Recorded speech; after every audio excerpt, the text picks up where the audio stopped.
Again, it is another lip service ng ating Vice Presidente. Dahil nakikita naman natin na napakadaming pagkakataon na kailangan niya magpaliwanag, hindi naman siya nagpapaliwanag.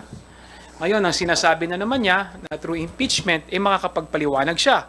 Pero nakikita naman natin, inisnab niya ang hearing sa Kongreso, inisnab niya ang hearing sa NBI, hindi siya nagpupunta, hindi nagpapakita, tapos sasabihin niya na ang tamang venue ay ang impeachment. So, hindi na natin maintindihan kung ano ba talaga ang gusto ng ating Vice Presidente.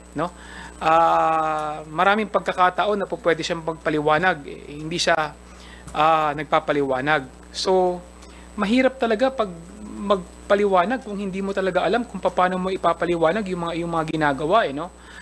At sana malinawan yung kanyang pag-iisip at binabati natin siya ng Merry Christmas at Happy New Year.